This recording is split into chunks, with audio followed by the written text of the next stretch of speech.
Asian hate during the pandemic is one of those things that absolutely rocks my nervous system. Like, nothing will get me more shaken up and also, like, depressed. See on the news, like, people within a community that you share kind of getting put down for no other reason.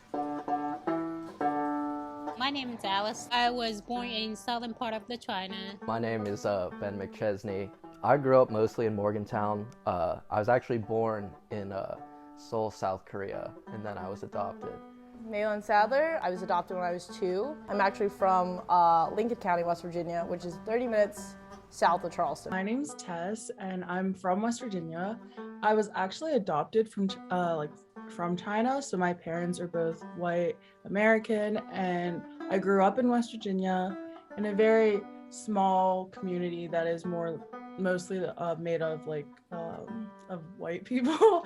It was kind of interesting to be both Asian and American and Asian American. So it was almost like I didn't realize I was Asian until I got older. It's kind of sad to say, but I realized it because people would point it out.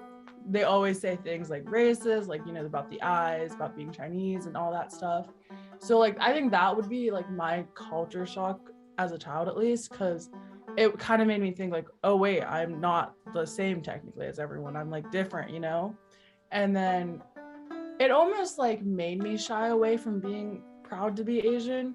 I think growing up in Appalachia in my early developmental years really made me kind of hate my own race.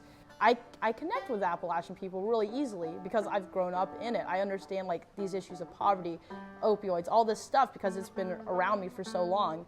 I think when you balance that in with being Asian American and just American in general, it's a really weird tightrope. It's a community that I really understand, but at the same time, they don't understand me fully.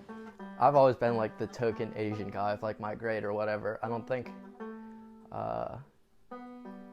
I've ever been in school where there's been another Asian person in the same grade as me. As a child, felt so ashamed to be Chinese American. Didn't want to learn the language even though I had someone offering it to me. Didn't want to partake in anything cultural because it's you feel shame. There's no other way to feel, and that I've only been taught to be ashamed of it, nothing else. It is incredibly lonely because there's no one to talk to about these issues. It's intersectionality doesn't exist in these moments because there's no one else experiencing that to its full degree. So I can, like I said, I can talk to people about these different topics, but they'll never, ever overlap. So it does get extremely lonely to be a part of all these communities, but also not. Our daughter is 14 years old now. So we're tracking back to her just in her late elementary school life. My wife wanted to go teach abroad for a year. She's a public middle school teacher. So we picked up and went to China, and she taught at an international school in China. It was just 1 year, 11 months. When we were there, we were received in a way that was so overwhelmingly it was just incredibly nice and incredibly respectful, incredibly helpful, and incredibly, maybe the thing that I want my daughter to get is the inquisitiveness of it. Everyone wanted to know about us and ask questions. We, particularly me, but certainly my wife and my daughter too, always have taken that receptiveness and we try and employ it in our lives. If there's a weakness in any of this for the white guy on the street, it's that there doesn't seem to be a very big conversation about how you go about dealing with it, fixing it. I guess what I'd like to know more is the other side of the equation. How much is the average Asian person feeling it? Maybe even compared with something American issue, Americans have a pretty good idea about where Black people are, how much they're feeling it now with Black Lives Matter. But how much is the Asian, how long has it gone on? How much does it inhibit their lives? I wouldn't say I ever experienced bullying, but there's a difference between saying stuff and actually respecting someone else's autonomy. I do remember being in like elementary school and kids would like talk about my eyes and stuff, doing like the obvious like slanting their eyes and stuff like that.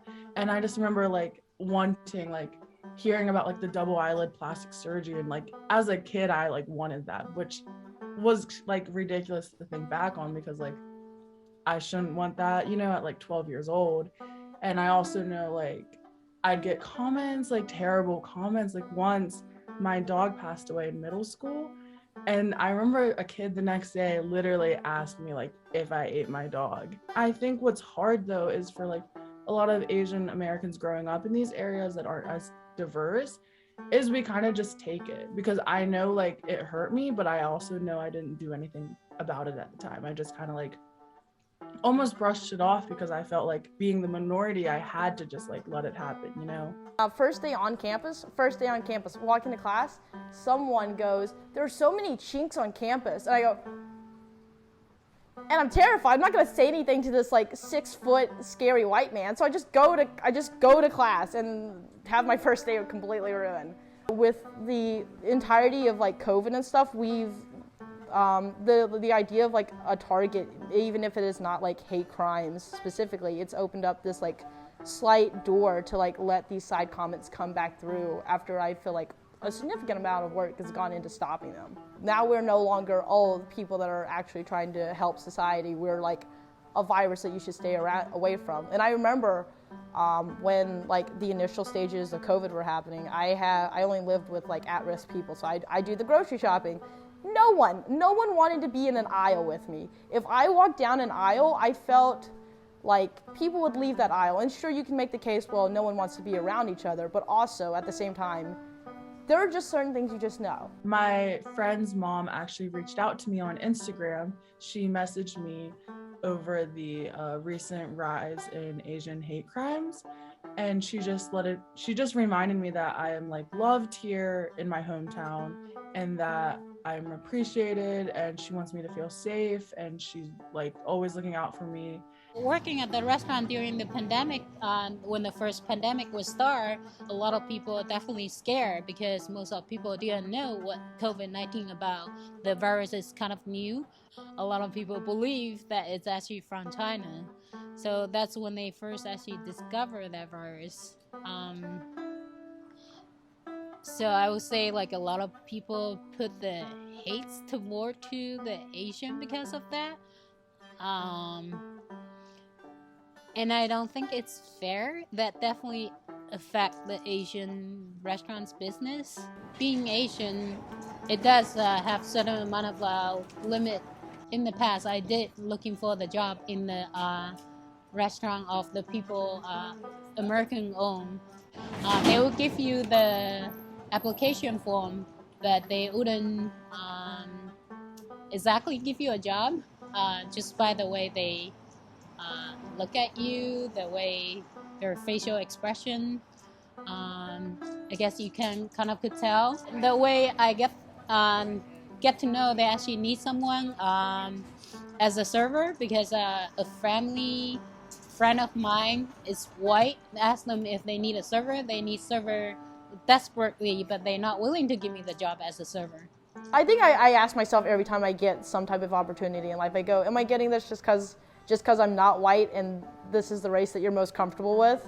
Like, that's what that makes me think of a lot of time. People will probably always think in stereotypes when they see other people, just because it's what society has engraved in our minds. But that's just your first thoughts. It's what you do with those thoughts that like matters. So like, yes, you might see an Asian person and think some negative stereotypes, but that's just because that's like what society has shown you on like comedy, TV and stuff.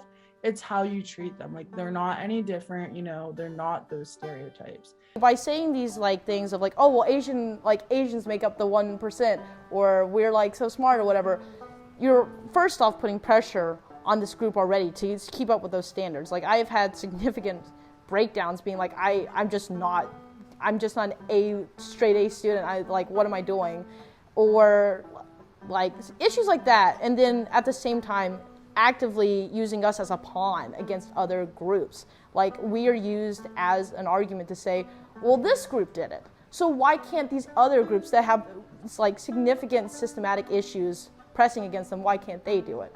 It's stuff like that, and it makes me not irrational, it makes me mad. Obviously, the things that are happening to Asian Americans are objectively wrong, and like they're not excusable in any like way, shape, or form. They're like, you know, reprehensible actions that are having like physical outcomes on people. But I think the thing is like it is important to contextualize and realize that focusing on the individual, I think that's a very like American ethos like thing to do, like push the responsibility onto the individual instead of recognizing that there's societal issues, and that's what it only makes it worse. A lot of Asian doesn't get as much media attention. I think that a lot of Asian not really into like, you know, get in the groups of protect their right, but they definitely should gather together. I think conversations about the Asian American community is important right now. It's like an amplified moment to where the world's spotlight is kind of shown in for a second, and it is, I think, so important for us to take that momentum and keep pushing it through. Not just because it's helping the Asian American community, but also this is like one of those things where it's like, this is something we have to get out of the way so that future generations can take the torch and keep going. But if we stop now, what are we doing? Or are we just trying to keep like these marginalized groups down?